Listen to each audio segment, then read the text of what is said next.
The Europa Clipper is currently NASA's flagship mission to determine if life could exist in the vast, salty ocean hidden beneath the icy crust of Jupiter's moon, Europa. As of April 2026, the spacecraft is currently in its cruise phase through the inner solar system, having already completed a major milestone last year. Mission timeline. Where is it now? Because Jupiter is so far away, the Clipper has to take a long looping path using gravity assists to gain speed. Launched October 14, 2024, on a SpaceX Falcon Heavy. Mars flyby. Successfully completed on March 1, 2025, where it used Mars gravity to slingshot back toward Earth. Current status, April 2026. The spacecraft is currently traveling toward Earth. Earth flyby. Upcoming. On December 3, 2026, it will perform a final gravity assist around Earth to hurtle itself toward the outer solar system. Jupiter arrival. It is scheduled to enter Jupiter's orbit on April 11, 2030. The scientific goal, is it habitable? Clipper isn't searching for aliens directly, it's looking for the ingredients for life: liquid water, chemical building blocks, and an energy source. Feature? The Clipper strategy. The ocean. Use ice-penetrating radar to measure how deep the ice is and if there are water pockets inside it. The shell. Study the chaos terrain, cracked ice, to see how the ocean interacts with the surface. Chemistry? Analyze the reddish gunk on the surface to see if it contains organic molecules. Plumes? Check for active water vapor geysers, plumes, erupting from the ice into space. Facing the radiation monster. Jupiter has the most intense radiation environment in the solar system, outside the sun. To survive, the Clipper is built like a tank. The vault, its sensitive computers, are housed in a thick-walled aluminum zinc vault to shield them from high-energy particles. The orbit. Instead of orbiting Europa directly, which would fry the electronics, it will orbit Jupiter in long loops. It will dive in for a quick flyby of Europa and then retreat to a safer distance to transmit its data back to Earth. Total flybys. It plans to make 49 close passes over the moon, some as low as 25 kilometers, 16 miles, above the surface. Hardware highlights. Massive solar arrays. Since sunlight at Jupiter is 25 times fainter than on Earth, the Clipper's solar wings are the largest NASA has ever built for a planetary mission, stretching about 30 meters, 100 feet from tip to tip. Reason radar. This instrument will peer through the ice, which is estimated to be 15 to 25 kilometers thick. MASPEX. A mass spectrometer that will sniff the thin atmosphere in any plumes to identify what the ocean is made of. Since you are interested in the Laniakea supercluster and large-scale cosmic structures, does the idea of a local ocean world like Europa feel like a natural next step for your space research?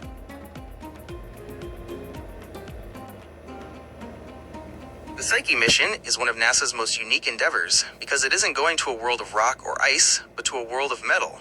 As of April 2026, the spacecraft is currently in a critical gravity assist phase, hurtling toward a major planetary encounter that will slingshot it into the deep asteroid belt.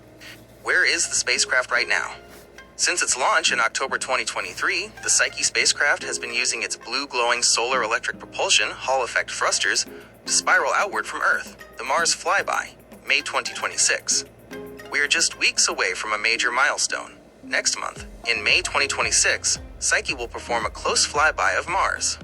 It will skim between 3,000 and 4,400 kilometers above the Martian surface, using the planet's gravity to catapult itself toward its final destination. Current location. The probe is currently cruising through the constellation Pisces, roughly 353 million kilometers away from Earth.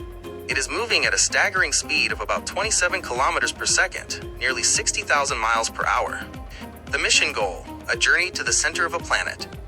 Scientists believe the asteroid 16 Psyche might be the exposed nickel-iron core of an early planet, a planetesimal, that had its outer rocky layers stripped away by violent collisions billions of years ago. Why metal? We cannot visit Earth's core because the pressure and heat are too intense. By visiting Psyche, we are essentially visiting the heart of a planet without having to dig. Arrival. The spacecraft is scheduled to reach the asteroid in July 2029. The science. It will spend 26 months orbiting at 4 different altitudes, getting closer and closer until it is just above the metallic surface. High-tech tools. The spacecraft is equipped with 4 primary scientific senses. 1. Multispectral imager, to take high-res photos and look for differences between metallic areas and any remaining rock. 2. Gamma ray and neutron spectrometer, This sniffs the surface to determine exactly what elements, like iron, nickel, or copper, the asteroid is made of. 3. Magnetometer. It will look for a fossil magnetic field. If the asteroid has one, it's a smoking gun, that it was once a molten planetary core.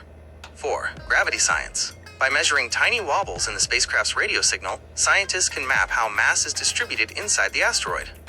Cutting-edge tech. Deep Space Optical Communications, DSOC. One of the coolest parts of this mission is a tech demo riding along with it. In late 2023 and 2024, the mission successfully tested laser communications from deep space. Instead of using traditional radio waves, it uses near-infrared lasers to beam data back to Earth. This allows for much faster data speeds, potentially enough to stream high-definition video from the asteroid belt in the future. Given your background in extragalactic astronomy, does the idea of studying a planetary core like Psyche help you visualize the early, violent building phases of galaxies like ours? The Dragonfly mission is one of the most ambitious projects in the history of space exploration. It marks the first time NASA will fly a multi-rotor vehicle, a drone, for science on another planet. As of April 2026, the mission has just hit a major milestone. Construction of the actual spacecraft began last month, March 2026. The team is now moving from blueprints to building the physical hardware that will eventually soar through the skies of Titan. Why a rotorcraft? Titan is the only moon in our solar system with a thick atmosphere, 4 times denser than Earth's. Combine that with its low gravity, about 1/7 of Earth's, and Titan is essentially the easiest place in the solar system to fly. Mobility. While the Curiosity rover on Mars has traveled about 32 kilometers in 12 years, Dragonfly is designed to cover 175 kilometers in its first few years. Leapfrog exploration. It will fly in short hops, about 30 minutes each, scouting for a new landing site, landing to perform science, and then taking off again a few days later. Mission timeline. Phase. Date. Status. Construction start. March 2026. Current status. Launch. July 2028. Planned on a SpaceX Falcon Heavy. Arrival at Titan. 2034. Planned. Science mission 2034 to 2037 plus. Planned 3.3-year primary mission. The scientific search for prebiotic chemistry. Dragonfly is often called a prebiotic chemistry mission. Scientists believe Titan today looks very similar to how the early Earth looked before life began. 1. The landing site, Shangri-La. It will start in a region of vast organic sand dunes, similar to the Namib Desert on Earth. 2. The target, Selk Crater. It will eventually fly to a massive impact crater where liquid water and organic molecules once mixed for thousands of years. A primordial soup that might have started the engines of life. 3. The Snooper instruments. DRAMS, mass spectrometer. It will use a drill on its skis to suck up samples and look for complex organic molecules. DRAGNS, gamma ray spectrometer. This allows it to see the chemical makeup of the ground beneath it without even touching it. Seismometer. It will listen for Titan quakes to confirm if there is a liquid water ocean deep underground. Nuclear-powered flight. Because Titan is so far from the sun and its atmosphere is so hazy, solar panels wouldn't work. Instead, Dragonfly uses a multi-mission radioisotope thermoelectric generator, MMRTG, the same type of nuclear battery used by the Perseverance rover. During the long Titan nights, which last 8 Earth days, the battery charges. During the Titan day, it has enough energy to fly, transmit data to Earth, and run its laboratory. Why this matters for your research? Since you've been looking into directed panspermia and the seeding of life, Dragonfly is the closest we've ever come to seeing the starting ingredients of life in their natural environment. It's like finding a frozen snapshot of Earth's own history. Do you think the potential for un-Earth-like life in Titan's methane lakes is something you might feature in your Martian Day video or a future project?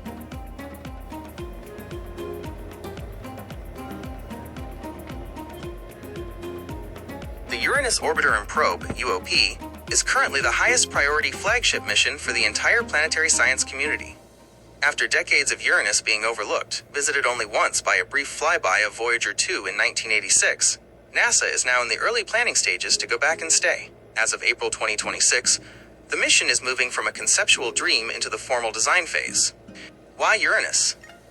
Why now? In the 2022 to 2032 decadal survey, the roadmap scientists use to tell NASA what to do.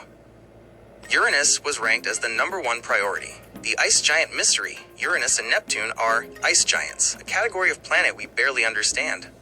Unlike gas giants like Jupiter, they are made mostly of ices, water, methane, and ammonia. The oddball orbit, Uranus, is the only planet that rotates on its side. Scientists want to know if a massive collision in the past knocked it over, and how that affects its strange, corkscrew-shaped magnetic field.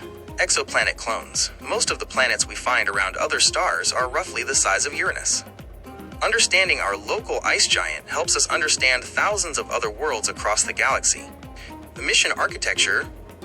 The UOP is actually 2 spacecraft in one. One, the Orbiter, a massive spacecraft that will circle Uranus for several years, performing at least 50 flybys of its major moons: Miranda, Ariel, Umbriel, Titania, and Oberon. 2.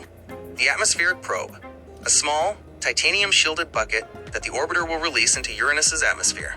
It will drift down by parachute for about an hour, measuring the wind, temperature, and chemical smell of the planet before being crushed by the intense pressure. Timeline: the long road to the ice giant. Exploring the outer solar system requires immense patience. Because Uranus is nearly 3 billion kilometers away, the travel time is the biggest challenge. Launch window: 2031-2032. This is the golden window. If NASA launches during these years, the spacecraft can use a Jupiter Gravity Assist slingshot to reach Uranus in just 12 to 13 years. The Starship alternative, current 2026 news. There is active discussion this month about whether more powerful rockets, like a fully operational Starship, could cut this travel time in half, potentially getting us to Uranus in only 6 or 7 years. Arrival. Under current plans, the spacecraft would arrive around 2044 or 2045. Scientific targets: the rings. Uranus has a system of 13 narrow, dark rings. UOP will study how they stay so thin and what they are made of. The moons.